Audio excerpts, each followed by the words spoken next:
to hold most characters at an arm length, but a W hits him from downtown, a Kaisa zooms in with a stun on her back. It's a dead TF. Very good second counter initiation pick here, though, with the Renata. Renata best picked into full dive teams, best picked into melee heavy teams, and this is definitely that.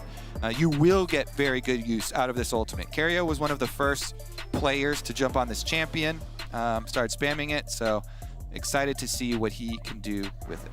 Similarly, often we've seen Shogun Itaki get very aggressive early on, and there's still the potential to do that, but it's going to be very hard past any full all-in with flashes committed for Taric Kaisa to do a lot against a Renata Xayah lane, because they just have the range advantage. Taric very good into melees historically, but against range champions is going to have a hard time hitting minions to stack up pass Q stacks so he can keep his support healthy, and obviously very mana-hungry champion as well. Yep, they're pretty much building fully for the team fight. It's a team fight comp. Every member over there is looking at team play. Forgoing the ego. Drop the ego, Daniel. You don't have always pick for your lane matchup. Is that for the team? Is that what we learned from the EG win? Was don't pick for confidence? No, play on the ego. Pick for ego, baby. Here we go. Remember, this game, not big stakes for either side. However, T1 can stay in the running. There is some chance that they get a tiebreak for first. It does require RNG to lose both games and T1 to win both games. So there's a lot of complex scenarios. If you want to track them, at LOL Esports Stats on Twitter. There's a foldy sheet you can follow along with at home. We won't get into the nitty-gritty of scenarios. Instead, we'll focus on what could be just an absolute banger, even if the stakes aren't there. To me, the stakes of beating Faker at an international competition in a game is pretty good stakes in itself, especially for a team that's so young, like we said, for the Saigon Buffalo here. Youngest average age team at the entire tournament. If you put beat Faker at MSI on your resume, it's definitely, that looks good. You put that one towards the top, I'd say. Yeah, I mean, the thing is, once you're not in contention for the next place in the tournament, you're like looking at the bounties. And there's a permanent Faker bounty. You beat Faker, that's like 100 career points. Everybody wants that on their resume at least once. Rookies on there for sure too. Career points. Love it. I don't know how. Is this going to be a new currency that we have to spend? Yes. Oh, Froggy punches him over the wall, but Faker hot on his heels. Ooh. Card after card after card. The movement just outside of the taunt area. Dracos, where are you, my friend? I'm smashing you in the play-by-play commentary. You're unleashed. I mean, I'm just going to lead. Hold on. I'm just going to. You just do both. Honestly, though, Froggy has been so impressive in the last couple days, especially there for the Saigon Buffalo, and a big part of why they're on this recent surge, and they're feeling so much more confident now. I love even going for that early trade where usually you leave it to the TF. Stun to carry is big, getting a little bit of a fire back here, and I think it is a good call out because I think we had the PCS and the VCS had some similarity in terms of expectations where we weren't really looking at the mid laner or the mid jungle to be the big difference maker, especially after Shogun and Taki were so incredibly explosive. But it feels like both of those teams, both of those mid laners, have really stepped up over the last few days, and we'll see what they can do. For now, obviously, TF Galio, outside of 8 or 9 sequential auto attacks play-by-play casted by Kobe, is not an entirely thrilling mid lane matchup. It's mostly about the minions, much less about the champions, at least for a few levels. But we'll see. Maybe Froggy can use that Predator to get out of lane. Yeah, I mean, we saw Xiaohu do magical things with the Galio, not even involving the ultimate, just with the roams with the rest of his team.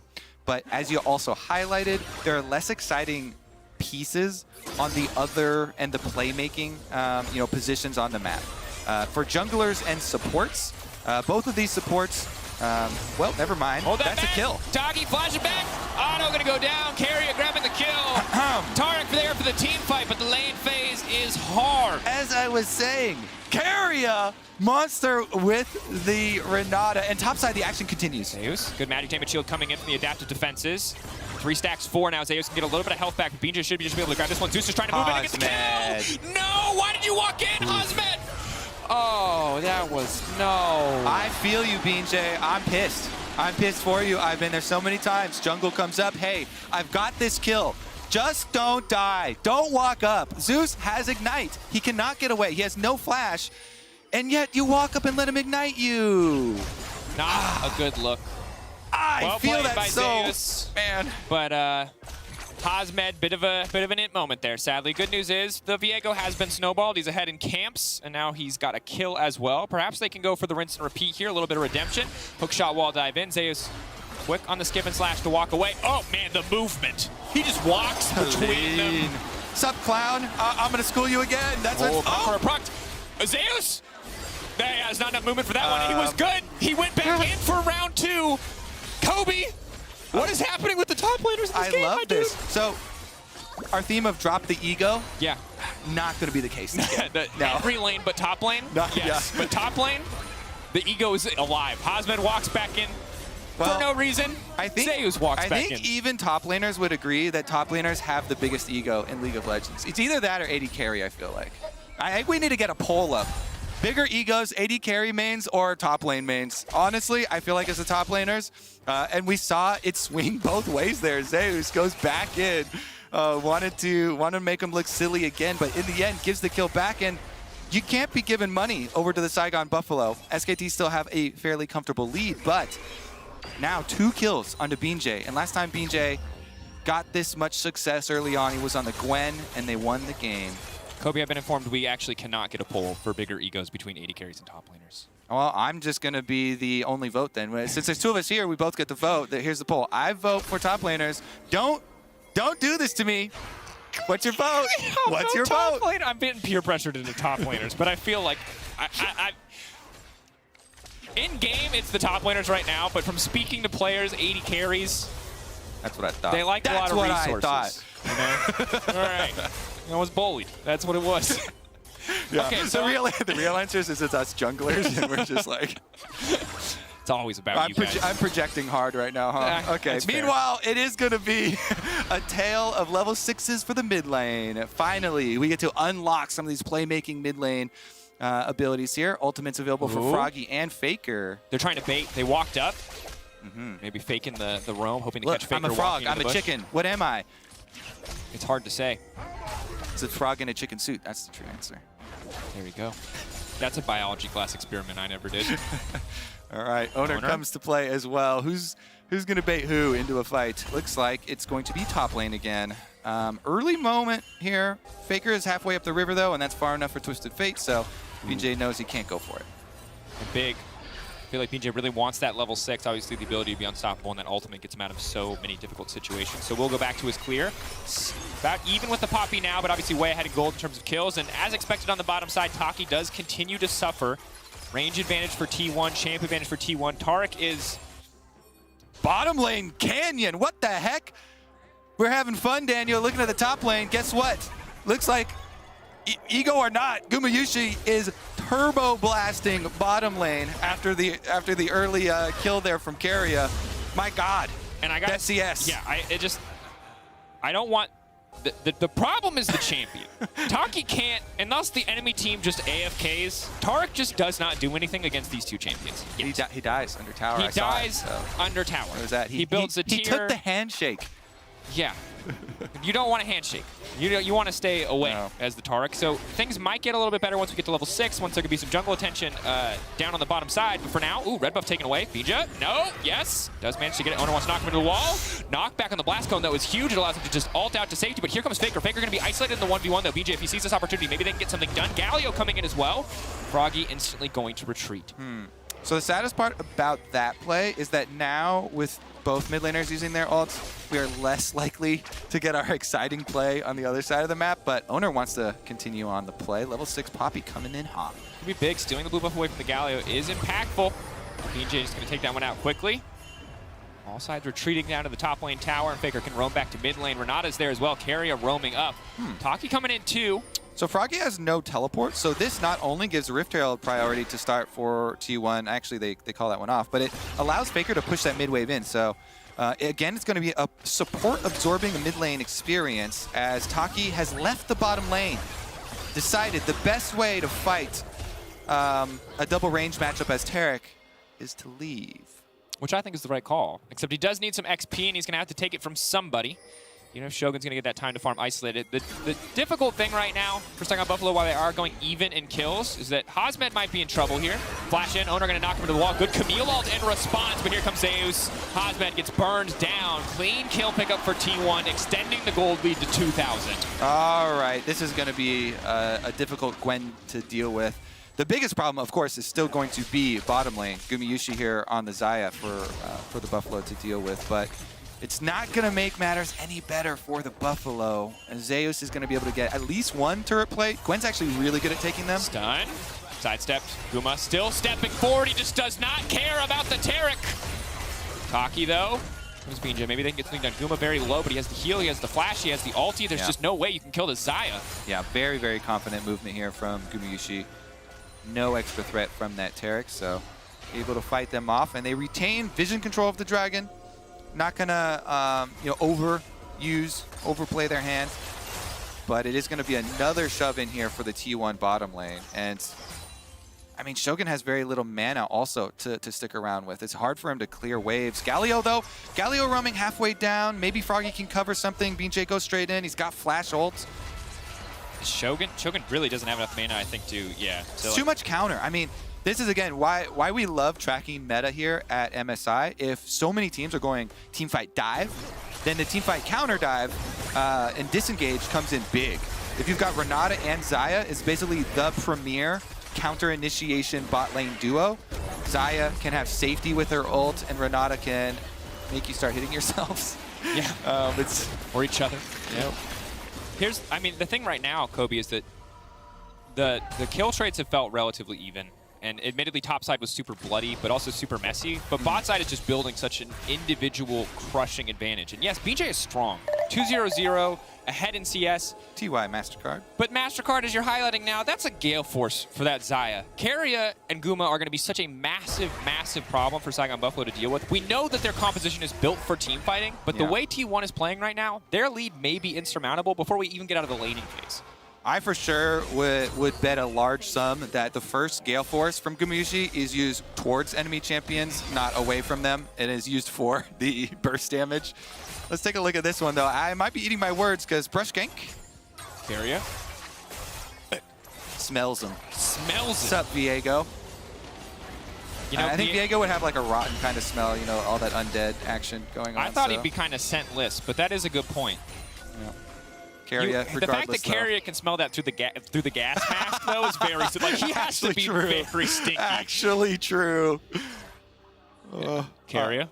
What else can he smell? That's the question. Another handshake knocked into the wall. Hosmed. Ooh, so much burst damage. The Camille in trouble now, but they're kind of out of damage at this point. Taki coming in. Is he going to be forced to use the ultimate? Faker coming into the backside. Hosmed going down, but are they going to focus on Taki instead? Level 6 Taric. Got him. They will back away, but now it's just more free time for Guma to farm on the top side of the map and take a few more plates.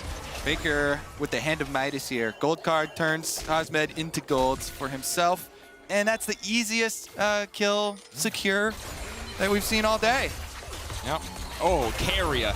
Absolutely ruthless. Taric going in to kill Shogun. Taki versus Shogun as they've turned against each other. BJ desperate to tear it back. Keria is going to be in trouble here. They're trying to finish him up. That's going to be the reset. That's going to be one. Here they go. They've got the fight. Zeus on the backside. Shogun needs to get the hell out of dodge. Hex flash over the wall from Owner. Faker now running. Stun card comes in. Ignite now goes down. Maybe if they can burn down T, if they can start to turn this back. BJ getting the reset. Goes in onto Owner. Needs to take the clone so he can get the alt reset, but doesn't have enough time. Goes in instead for the Poppy. Now can use the steadfast presence. Running into Zeus. Froggy on the way in. Hosmed coming in as well. Saigon Buffalo. They have the comp to make it happen. He goes over the wall. It's a little bit preemptive, but it does not matter. Yes, Guma got all that money, but Saigon Buffalo are firing back. BJ is clean, man. He catches him against the wall as the dash from Zeus comes out. He's going over it, and he pulls him right back. Huge stuff here for the Buffalo. Some life still left in them. 5,000 gold lead for T1, but the Buffalo keep on swinging.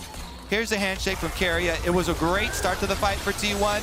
They take down Taki at the hands of his own laning partner, but the Galio comes in and BJ says, we can't continue to take this abuse. So they go for the kill. They get the reset for him. Kaisa, Shogun, use the killer instinct to secure that one. He has to flash forward. Still is going to get gold carded at the tower, so he goes down, but it means that BJ gets alone time with Faker, takes him down, and then wants to finish off Owner instead of taking the time to pick up the soul, because then he'd be stuck there for too long. So chases him down, goes back here. Perfect timing. on that charge into the wall. Because if you get more than 50% of the way through with the dash there on Gwen, already safe over to the other side, but he snaps him back, punches him into the wall here on this side, and some hope there for the Saigon Buffalo. T1, though, unperturbed, right back to business as usual. It's still a 4K gold lead, but it does spark a bit of hope here for Saigon Buffalo and the VCS. Big continues to push on the bottom side. Obviously, no surprise, CTF individually ahead as he is going to generate a lot of money. Also has the kill advantage. But essentially, we're just waiting for Viego. Where the Viego goes, Saigon Buffalo can potentially win a fight. If he is not there, things are very rough. This is a true test of Viego as a champion, you know. This one, I feel like, if he can pull this off and do some reset 1v9 action, then I'll be a believer forever. Because this one is looking so heavily T1 sided. Faker does have ulti available, uses the spell book there. Mid lane, not going to find that one. Tarek, very unassuming, and Gumayusi has been pretty confident in his positioning and movement with this champion. So unless you're going to go with the flash, not going to get anything out of him. Yeah, I'd also have to double check, but as he did go Inspiration Secondary, I'm not sure if free boots made their way into that, but that is an extra 10 movement speed, which is all the difference when the only CC you really need to worry about is a Tarek walking at you with stun. So the little things. Faker and Guma, though, you can see well ahead of the rest of the map when it comes to gold. BJ, the only member of Saigon Buffalo in that top 3 in terms of value. Stun gonna go in. Guma now has to dash out. The Gale Force back to safety. Healing as he walks away, but that's the knockout from Poppy, stopping the Galio from attending the fight. I actually love Poppy. It's so hilarious to watch these ejections. Sir, you have had too much to drink. You must leave. That was the biggest leapfrog I've seen in a while. Straight back to base. BJ wants to go for the dive, though. Stun over the wall. Still has his ult. Okay. Ooh, so risky, though. Have to be careful. Poppy on the way, and they're going to try to get this one going. Taki needs to get in the middle of the team to give them the invulnerability. That's Guma going to be shut down. Now he's turning into the Zion. PJ off to the side, the one that you need to keep your eye on. Unstoppable again as he retreats. Saigon Buffalo, they managed to get out with one, but PJ, is he going to turn this back? Faker, can you afford to be there? The Gwen now coming in. If they finish Faker and get the reset, but Owner says not today. He is the bouncer, and he will stop you from getting into that T1 back line. Osmond now going forward, wants to finish carry. He's so desperate for blood, but he just gets cut down. T1. Say not today. You may have won a team fight, but you can't go diving between turrets against us. Faker with the Twisted Fate ultimate chases them down for the extra kills. And T1 right back on top. They've got full control of the map as well. Rift Trailed recall going off. They're just honestly waiting for more objectives to arrive to the map so that they can take them. Here's another look at it, though. They go for the full combo inside because Gumayusi already used his ult. But even the Renata combination here gives them a little bit of extra time to survive, and the Buffalo have to use everything to get out from between their 2 towers. So then when Faker goes back in, there's no stun ready for the Tarek. BJ already had to use his ultimate to exit, and so they get picked up. Good dodge there from Faker on the stun. Carry as well, being able to get away from the Camille right behind him, just to the ends here. In the back of that Raptor pit, dangling. And the big thing, too, there was that Taki was not able to get to Shogun with the ultimate. Aura was not able to hit him with it. So 2 of his teammates standing strong. Kaisa instantly blown up on that tower dive. So even before T1 started to clap back, it was already just an even trade. That said, now the Herald comes out. Zeus locked up for a brief moment with the taunt. BJ from over the wall, though. He's not tanky enough. T1 beaten down. That was the sole strong member of this lineup. He has been eliminated. Now T1 can keep this push going if they so choose, but we'll just back off after taking that tower. A hard time keeping track of these Tarek ultimate circles as well. It's fine. When was the last time you really saw Tarek? Key members stepping out of them. Looks like their own team even having a hard time keeping track of them, and T1 going to push through for it. So 1 secondary turret left on the map. That's about it. Pull back. That taunt not going to do anything. Snare, stun not going to connect either. It's Faker on the backside. They're going to try to turn and burst him, but the Viego just now respawning. Tarek circle coming down. Now he's invulnerable. Hosman. Oh no, the Kaisen is getting punted out. Owner trying to finish the job. Hosman must wake us out. That's the aggressive Gale Force you were waiting for, Kobe, because it's a double for Guma. And the Dragon still 40 seconds away. Zeus playing with him. Stun not going to connect when immune handshake coming out. Oh, fist fight. Taki. BJ's just beating the hell out of him. He's ignited. He's burning. Oh, he lives, Zeus. Death at the hands of his own jungler. Zeus ticking. Zeus standing. T1. They're just putting on a show. I like the show, honestly. Pretty good. 16 kills here for T1 at 18.5 minutes. Quite a nice pace for them. Froggy trying to start this one out, going in for Buffalo. I mean, you're just going in with a Justice Punch is very easy to kite back, though, so there's no surprise movement there. He gets left in the back for Gumayushi to pick up. Wow, Faker goes for more. Gold card onto Hosmed. They stun him into the wall. Then Tarek ultimate, they kind of kite it out. Kaisa ejected, so there's no extra damage. And as you said, Guma got to use his Gale Force forward, gets his kill. And T1 wanted a bit more. Zeus has had some pretty clean movement. Dodging out to the side. That Renata ultimate, setting him up for a double kill. And then, what HP is this? I reckon 7.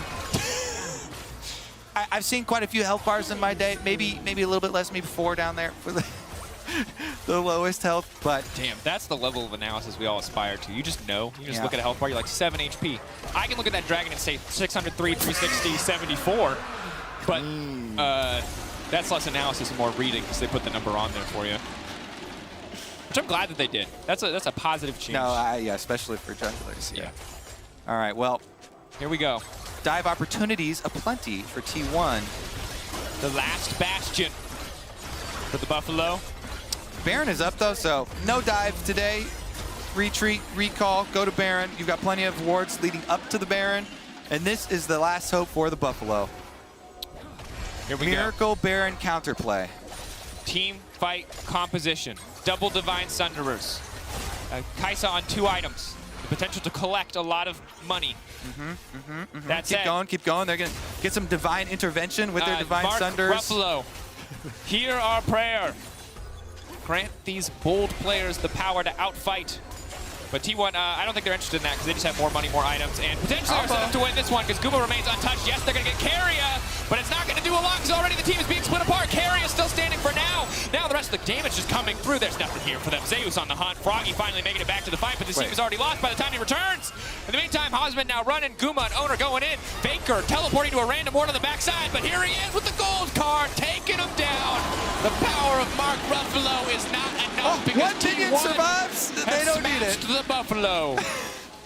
And they're going to go straight to Baron instead of pushing with that low health minion. Actually, I was so confused. I was so confused that Zeus let BJ walk away. Zeus went for a ward as this low health Diego is walking away up towards Baron, but he knew all along. Faker already told him, I got him. The fade away. Yeah. Don't worry, I've got him. Baron acquired that was, I think, what did you call that? The last, I said Bastion Hope, and you're like, this is it, this is the last bit of hope, and that's gone in favor of T1. So I would say we've gone from, we're in impossible territory. They say miracles happen in League of Legends. This would be one if Saigon Buffalo can find a winning team fight, because sadly, even if your entire team is invulnerable for 2.5 seconds, I think T1 still win that fight. Yeah, it's been so difficult because of the early gold gap, of course, for T1. You know, we've seen the execution attempts here from the Buffalo. Camille, Galio combination, you keep them in there during your Tarek ult, but these ones have felt like, man, we need to squeeze a few more seconds out of this Tarek ult. They're going to need to be immune for quite a bit longer. Yeah. Oh, man. Some like OG Divine Shield action here, like 20 seconds or whatever of invulnerability. How about the old Poppy with a diplomatic immunity, which lasted forever, and you could run through the entire team? I remember thinking I was a good player when I played Poppy back in the day, and it turned out that ability was just not very balanced. You also got increasing resistances the lower your health got. Nice. Not resistances, you just took less damage. It was weird. It was weird, champion. Enough about Poppy, more about Guma. Guma's about to kill BJ. BJ running for his hills. The feathers coming out. He won't quite be able to pull them back. Guma going to be frustrated with that one, but T1 going to be happy with this result. They are still technically in the race for first seed, and it might not be in their hands, but their hands are looking pretty good. That said, Owner going a bit wide. This could be the final team fight. Now locking him up. Owner has been taken down, but oh no, the Renata ult! It's perfect, and they're all just dead in an instant. Guma getting the double. Froggy goes golden, but he's getting sent right back to the pond. T1 going to end this one clean. Yep, T1 going to improve to 6 wins here. Feeling pretty secure up there. Nexus turrets stand no chance. Yep.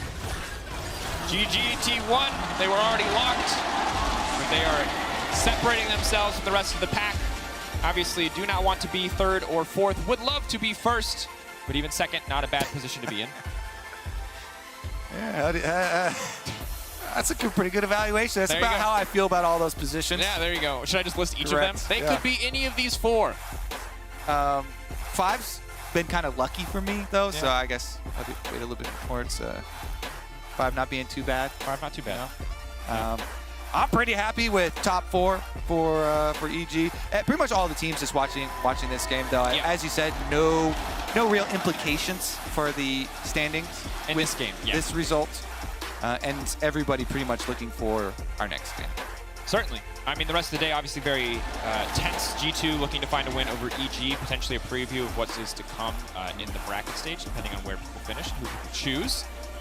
Additionally, PSG, RNG. If RNG win that one, G2 are through. If RNG lose that one, G2 need to fight for their life against EG.